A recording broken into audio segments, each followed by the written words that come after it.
If you've been following this channel for a while, then you will know that I talk about ultra-processed foods all the time, at the end of pretty much every single video. So if there's a video about heart disease, the advice is to cut your ultra-processed foods. If it's about strokes, or dementia, or visceral fat, or dodgy blood pressure, it always comes back to the same thing, as well as other things. But ultra-processed food sits at the center of so many things. And today, I want to do that justice, because I don't think we talk about it in a way that really lands with most people.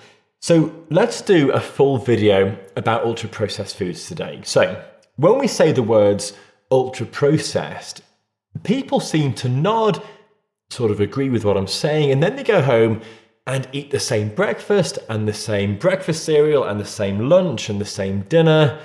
They never really change what they're eating. So today I want to make a proper case, a proper argument about why this is one of the biggest levers that you have for your cardiovascular protection. I want to explain what the research actually shows and what's doing the actual damage inside your body. And let me start with this. So the only thing that goes into your body every day are the air that you breathe in and the food that you eat. And you can't really do a huge amount about the air around you most of the time unless you move to Scotland or Greenland or the Arctic or whatever. You know, if you live in a Western country, then really you can't really do much about the air that you breathe. But you can do a huge amount about the rest of the stuff that goes into your body, the food that you eat. Your food becomes the main input. It is the raw material that your body uses to rebuild your blood vessels and your heart muscle and your liver and your brain and your immune cells every single day. It's a bit like the fuel or the oil that you put into your car. So if you put really cheap, dirty oil into an engine that's full of stuff that isn't really meant to be there, then that car will wear out years faster than it's meant to. It won't last as long as a car that uses really clean oil. But the damage will build up very slowly over years. That's pretty much what's happening to most people in the Western world right now. Around 60% of the calories the average British or American adult eats comes from food that is designed in a lab and manufactured in a factory. Not food in any sense that your great-grandparents would recognize. And really the reason we're here is all about profit. The ingredients are really cheap. We're talking about refined starches and refined oils and sugar and salt, a bit of flavoring here and there. The shelf life is incredible because everything that would normally rot has been stripped out or chemically stabilized. The products are engineered by food scientists to hit what's called the bliss point. And the giveaway that we're dealing with something engineered is that none of these foods have any equivalent in nature. There's nothing that you can grow or make from scratch from whole foods that gives you the texture of a Cadbury's chocolate bar, where the cocoa butter has been replaced with vegetable fats and emulsifiers so it melts in your mouth in exactly the right way. Nothing in nature gives you the immediate crunch of a Cocoa Pop or a Rice Krispie that then dissolves into sweetness on your tongue. And you know, you can make bread at home, but you can't make bread as soft and as uniformly white as the stuff that you can buy in the supermarket. That texture requires emulsifiers and conditioners and enzymes that don't occur in any kitchen. These products feel amazing in your mouth. They chew really easily. They swallow really easily because they were designed that way in a lab. And a quick example about how profit-driven this is. So take a wheat grain, so just a grain of wheat. A flour mill strips out the bran and then sells it as fibre supplements or animal feed. The germ gets extracted and sold as wheat germ oil. The starchy middle bit gets ground into white flour. The protein in that flour gets isolated as gluten and then sold to the meat alternative industry. And the remaining starch gets chemically treated to make modified food starch. So one grain of wheat has been turned into 5 or 6 different products, each sold to a different industry at a different price. None of this is whole, and the bread you eventually buy contains none of the goodness it started with. So let's actually define this properly. So the classification that we use for ultra-processed foods is called the NOVA system, N-O-V-A, NOVA. And this isn't an acronym as most people think. It just means new in Portuguese because it was developed by a Brazilian researcher. So the key thing to know here is the fourth group of the NOVA system, which is ultra-processed. There are 4 different categories, and the last category, category 4, is the ultra-processed group.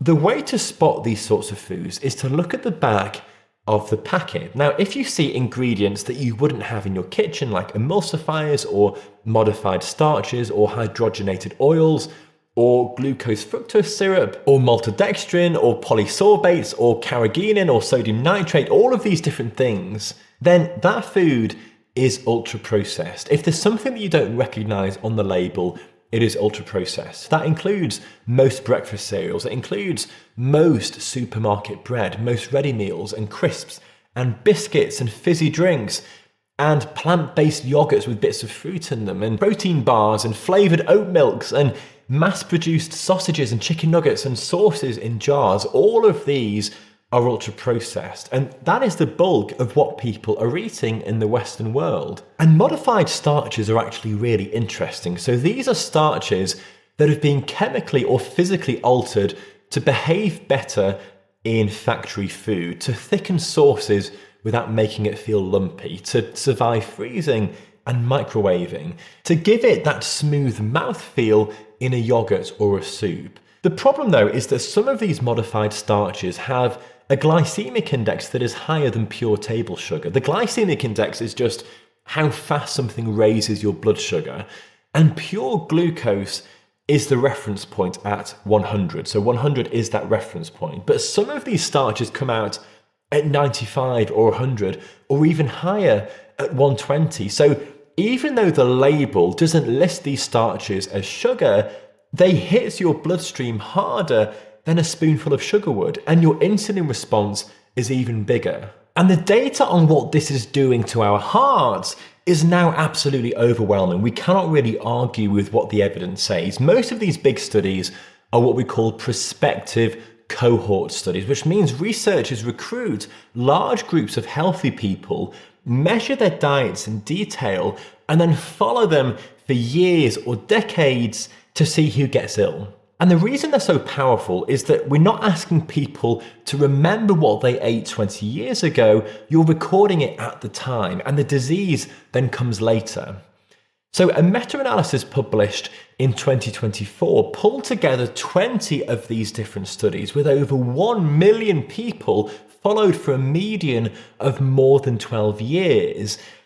And what they found was that every additional 10% of your daily food intake that came from ultra-processed food increased your cardiovascular event risk by around 2%. So every 10% increase resulted in a 2% increase in your cardiovascular risk. And there's no safe threshold below which it stops mattering. It just keeps climbing.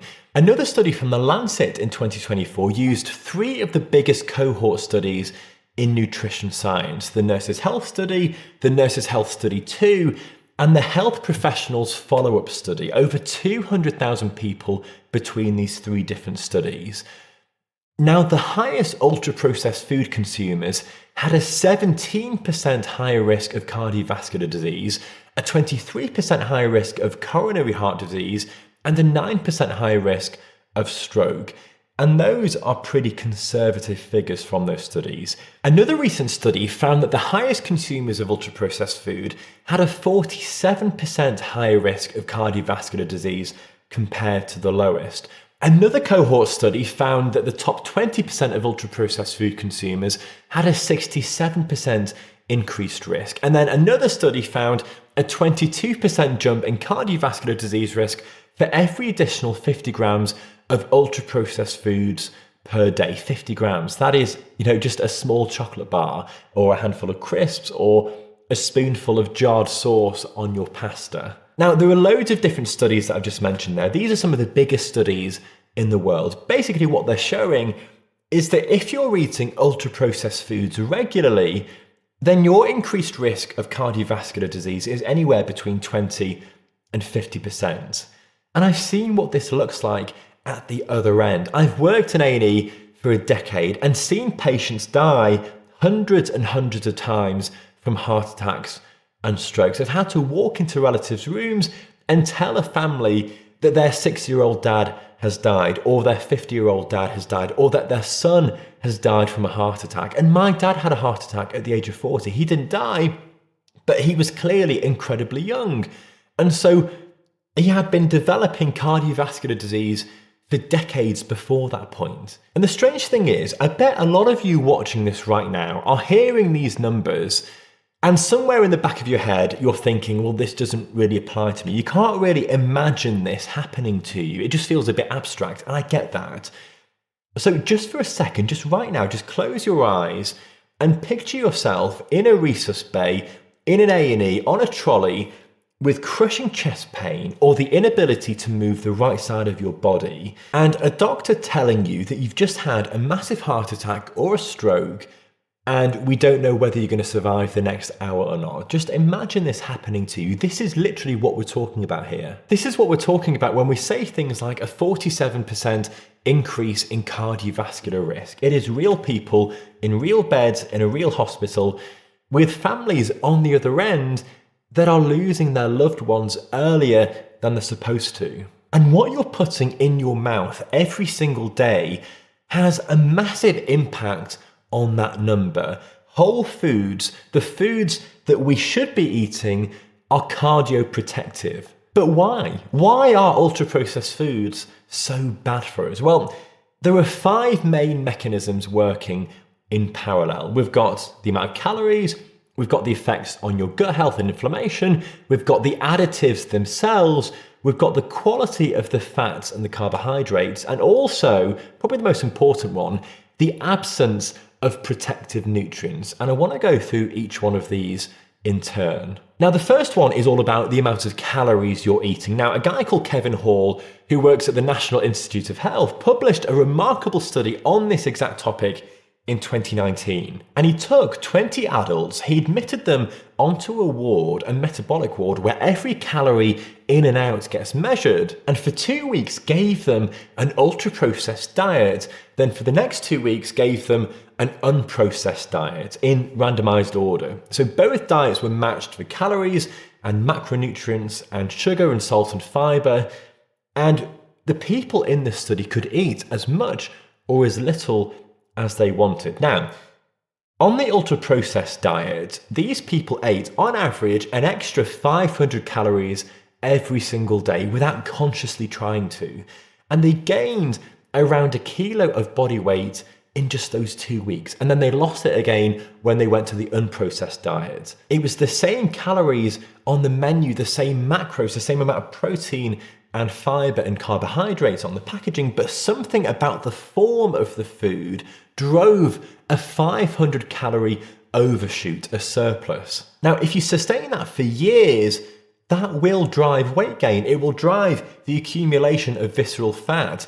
It will drive insulin resistance, which underpins most of the chronic diseases that we see these days. Visceral fat in particular is a huge driver of cardiovascular disease. And I did a video on this yesterday if you want to check that out, because it pumps inflammatory signaling molecules into your bloodstream all the time, which then make the arteries of your body, like your carotid artery and the arteries in your brain and your coronary arteries in your heart, it makes them become very slightly inflamed, which then promotes the accumulation of plaques, which can then rupture and cause a clot, which can then cause a heart attack or a stroke. Visceral fat is so important. The second mechanism is what these foods do to your gut and through your gut to inflammation as well. And it's worth pausing on the word inflammation here for a second, because I'm going to come back to it again and again for the rest of the video. So inflammation is what happens when you cut your finger and it goes red. It goes a bit swollen and a bit painful. That is your immune system rushing to the site to deal with the damage. And that is a good thing. Acute inflammation, short-term inflammation is good. It's what happens to your nose when you've got a sinus infection. The lining goes red and swollen and tender and it hurts a bit. Now imagine that same process, but at a tiny low-grade level happening continuously inside the lining of your arteries, like we just talked about. Your artery wall will become microscopically red and swollen, and over years and decades, plaques will start to form in those inflamed areas, fibrous deposits that will narrow the artery. And like we just said, eventually one of those plaques will crack, a blood clot will form behind it, and then that will then cause a complete blockage of the artery. And that is what a heart attack is, or if it happens in the brain, that is what a stroke is. So whenever we talk about something causing inflammation, this is what we're talking about here. Right then, going back to the gut for a moment. So this is basically all about fibre. So fibre is the indigestible scaffolding of plants. It's the bits of the cell walls that your own enzymes can't break down. But the trillions of bacteria living in your large intestine can break it down. They ferment it and they produce these very short chain fatty acids, particularly one called butyrate, which then feeds the cell lining of your colon, your large bowel, and it calms inflammation throughout your body. It lowers the levels of inflammation, including those in your artery walls. So when you eat ultra-processed food, the fibre has been removed because fibre rots, it breaks down, and it shortens the shelf life. So that means less profits for these big companies. So what that means is you're not feeding those gut bacteria. Their populations collapse, and the gut wall can become permeable, what we call leaky gut. What happens then is that bacterial fragments that you eat can cross into your bloodstream, stuff that shouldn't really be there because the gut's leaky can now get through, which then causes the immune system to react. And then that's more inflammation, which means red, swollen artery walls and plaques that are ready to crack and then cause a clot. And you can actually measure this. You can measure something called high sensitivity C-reactive protein, HSCRP, which is an inflammatory marker.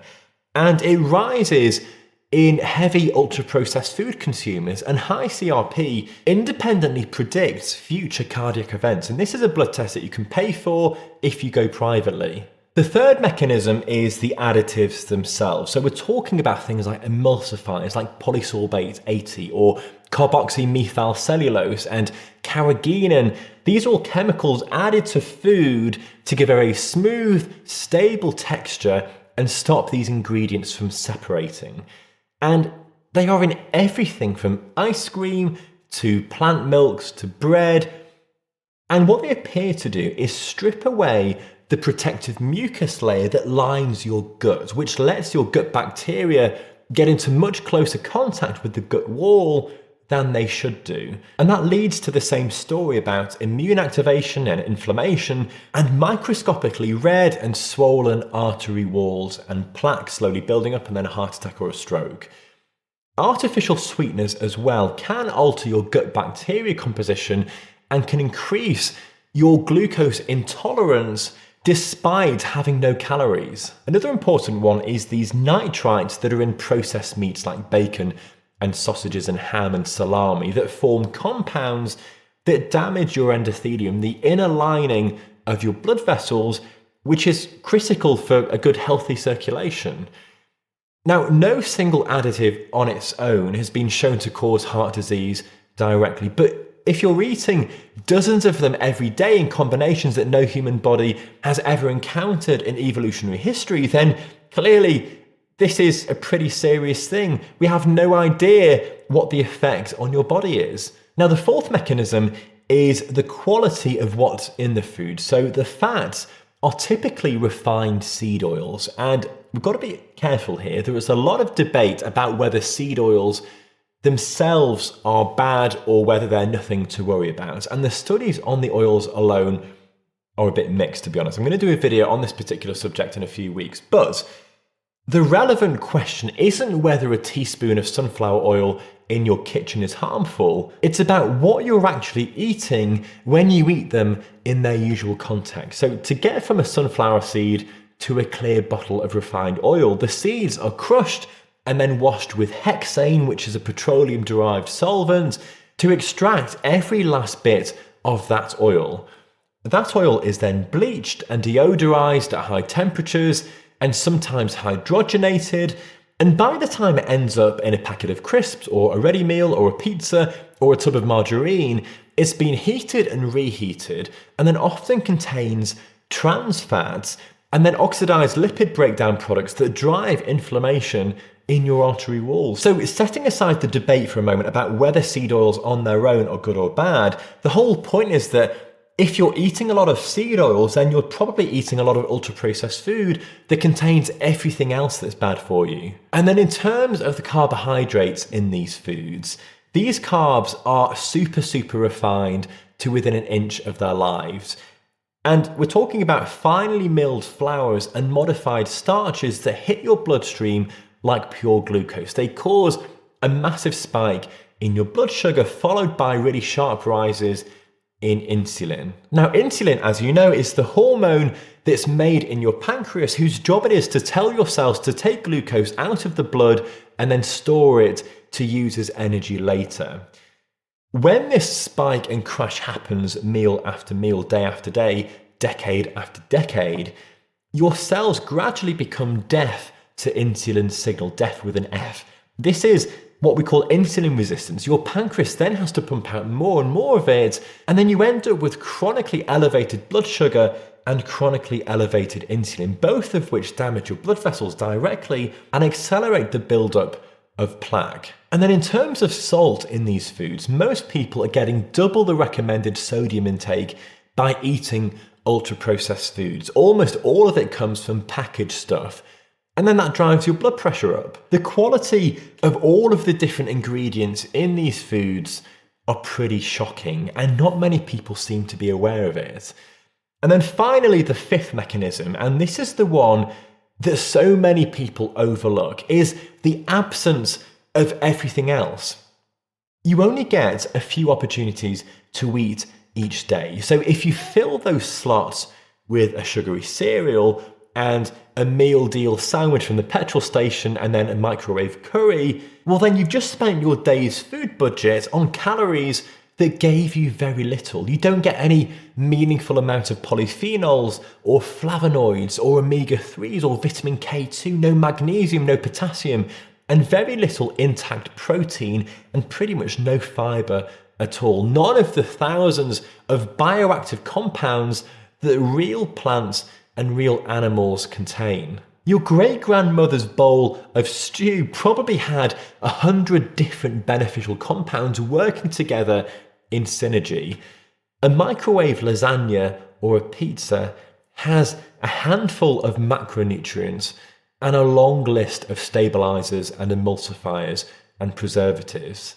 So the point here is you're not just being damaged by what's in your food, you're being deprived of what isn't in your food. So with your 3 meals a day, you get 3 chances every day for 50 years to put something protective into your body. And most people spend those chances on something neutral at best and harmful at worst. It's a bit like your car again. Every time you fill your car up with petrol, if you used a petrol that was pretty bad quality, that had a few sort of bits in it that weren't good for the car, over 50 years, that car is going to be in a much worse state than if you'd used a high quality petrol. So this is why I tell people that reducing your ultra processed food intake is one of the best things that you can do for your heart, but also for your entire health. If you want to live a long and healthy life, and you get most of your calories from food that doesn't really look like food, that's made from ingredients that you don't recognize on the packet, then there is a good chance you're going to be developing health problems in the future. Now, in terms of actually changing what you eat, we've got to be quite careful because everybody is going to be in a completely different headspace with different motivations and different reasons and different starting points as well. Some of you might have just had a health scare. You might have developed some chest pain or a tingling in your arm. And now you're thinking, right, what can I do? How can I start eating more healthily? Some of you might be doing it for your kids or your grandkids. Some of you have tried and failed 5 times already. What works for one person will not work for another person. So what I want to do is cover this in a separate video. So let me know in the comments what your personal struggles are with ultra-processed foods and diet? What trips you up? What stopped you in the past? What your life looks like around food? What your mindset is? And I'll take all of these comments and try and put them together in a video to cater for as many people as possible. And if there's one thing that you can take from this video, it's this. Trust us when we tell you that the modern Western diet, what most of us eat every day, is actively damaging our health. And if you want to live a long and healthy life, then we've got to do something about that. So I really hope this video was motivational and educational and empowering rather than scary. Remember, knowledge is power. The more you know about health and diet and exercise and lifestyle, the more empowered you are to make some real changes to your life. So I've seen thousands of heart attacks over the last 10 years, literally thousands. It's one of the most common things we see in the A&E. But the thing about heart disease is that it doesn't always look or present the way that most people would assume. And I say this because most of the people I diagnosed with some form of heart disease weren't expecting it. Most patients don't get the crushing chest pain or the dramatic collapse. Just, a normal Tuesday morning where the stairs feel a bit harder than they did 6 months ago, or a bit of an odd sensation in the chest or the neck. That's it. That is often how heart disease generally starts. And most people put this down to something else without a second thought. So what I want to talk about today is that gap. The years between when cardiovascular disease begins and when it announces itself loudly enough that somebody calls an ambulance. And that gap is enormous. And what fills it isn't silence. It is signals, really important signals that are quiet, easy to rationalize, and almost universally ignored until it's too late. And I've watched this play out more times than I can count. And if you want more of a reason to actually believe what I'm saying, then trust me when I say that we actually have a lot of healthcare professionals who come to the A&E and don't recognize their own heart symptoms. And indeed, my own dad, many, many years ago, when he was about 40 years old, actually had a heart attack and didn't recognize it at the time. And he's a paramedic. So, even the most clued up people don't always recognize these symptoms. So what I'm going to talk about in this video is really, really important to understand as you get older. But a lot of people picture heart disease as like a blocked pipe where rubbish builds up and the fluid can't get through and the pump sort of breaks.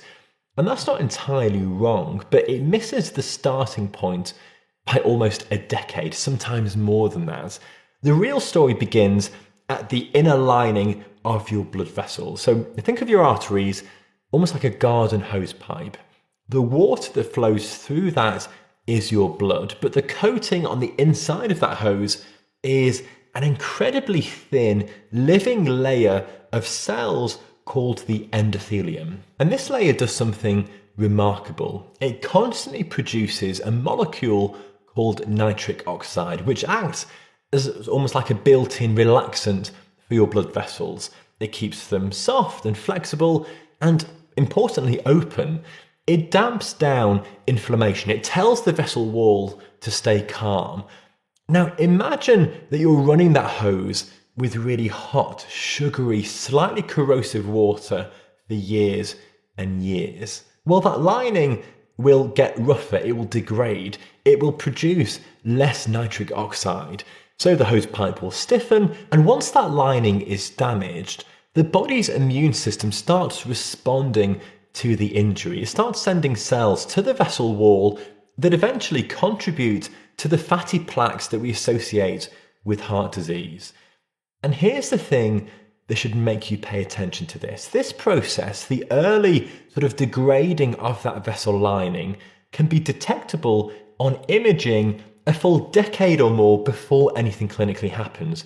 So that's 10 years at least of silent change before a heart attack. And during all of that time, you feel completely fine. Now, when the blood vessels that the heart is actually pumping against start to stiffen, The heart doesn't give up, it adapts. It works harder. The muscle starts to thicken in the same way that your bicep will grow when you lift heavy things repeatedly. Now, initially, that keeps everything ticking over nicely, but a thicker heart is less efficient. It needs more oxygen per beat. And crucially, it starts to struggle with the relaxation phase, the moment between beats when the heart fills back up with blood. So try to think of this like a sponge. So a healthy heart muscle squeezes and then springs back open easily, drawing blood into the heart. But a thickened, stiff heart muscle squeezes okay, but it doesn't spring back as well. So filling that heart becomes a bit sluggish. And when you exert yourself and your body suddenly demands more blood flow, the heart simply can't keep up. And this is one of the most underdiagnosed early stages of cardiovascular disease.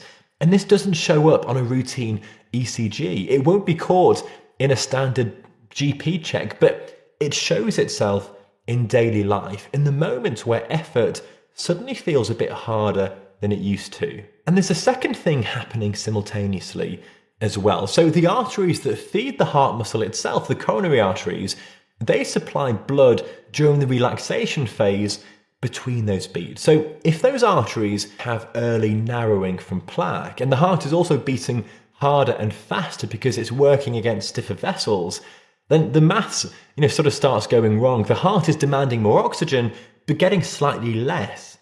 And that doesn't cause a heart attack, not yet, but it creates a kind of chronic, quiet oxygen debt that the heart silently adapts to. And that adaptation has big consequences down the line. Now, the early symptoms of cardiovascular disease are, pretty boring, to be honest. They are the symptoms of a busy week, or being a bit out of shape, or getting older. And that is exactly what makes them dangerous. So take tiredness, for example, and I'm not talking about the exhaustion after a long run. I mean the unusual fatigue after climbing just one flight of stairs, after walking from the car to the supermarket entrance, or carrying their shopping bags from the car into the house. And people will notice this somewhere quietly. They know it is different from how they used to feel. But quite often they don't say anything, because what are they going to say? I just got a bit tired walking upstairs. To a lot of people, it will sound ridiculous, but not to us, not to doctors who are actually listening to you. So, it goes unreported and we don't hear about these symptoms. And then we've got breathlessness as well. And the key word here is new breathlessness, not breathlessness that you've had your whole life from being sedentary, but a change, something that used to be easy becoming effortful. And sometimes this is one of the ones that I find most striking. People start sleeping with an extra pillow without really consciously deciding to. They just sort of find themselves more comfortable, slightly upright. Now, medically, that has got a name. It's called orthopnea. And it happens because when you lie flat, fluid that has been pooling in your legs during the day redistributes towards your chest and puts pressure on the lungs. In an emergency department, that is a big red flag for heart failure. And that is something a little bit different to the heart disease we've just talked about, but let's just include it anyway. In somebody's house, it's just a new pillow preference. It's just an extra pillow. But to us, that means something. And then we've got a gradually rising resting heart rate as well. Most people have no idea what theirs is and have never really tracked it. But a slow upward creep from a stable baseline in the 60s to a persistent reading in the mid to high 70s or 80s can reflect the heart working a bit harder just to maintain normal output.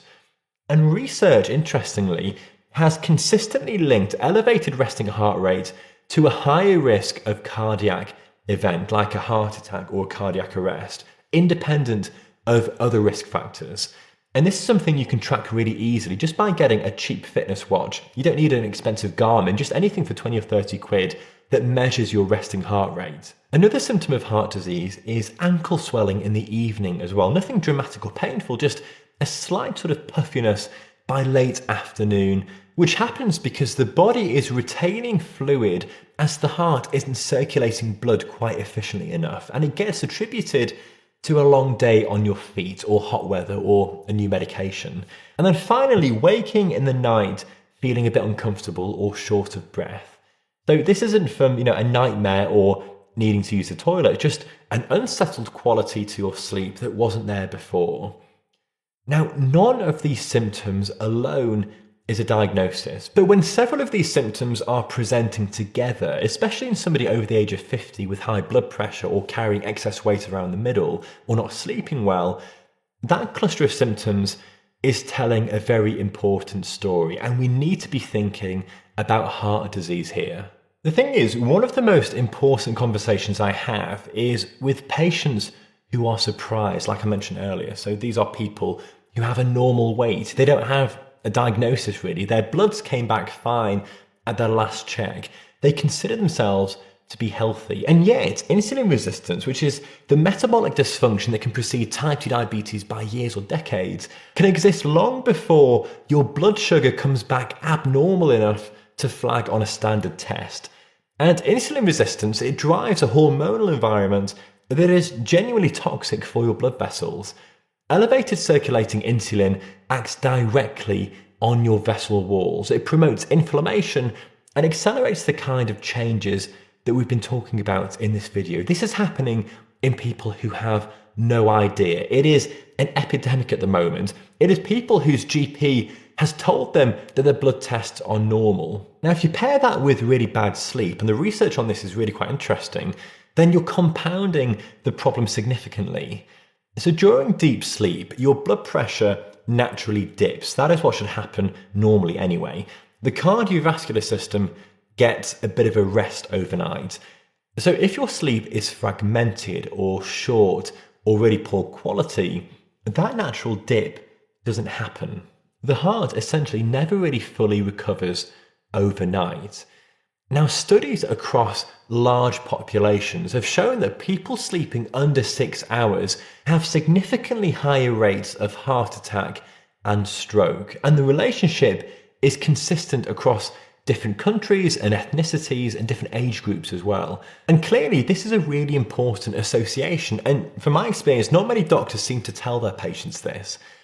Now, the reason I find all of this quite hopeful, and I genuinely do find this hopeful, despite working in a department where it's full of the consequences of ignoring this stuff, is that the window for changing this trajectory is really big. It's years wide. Aerobic exercise is the most evidence-backed tool that we have for restoring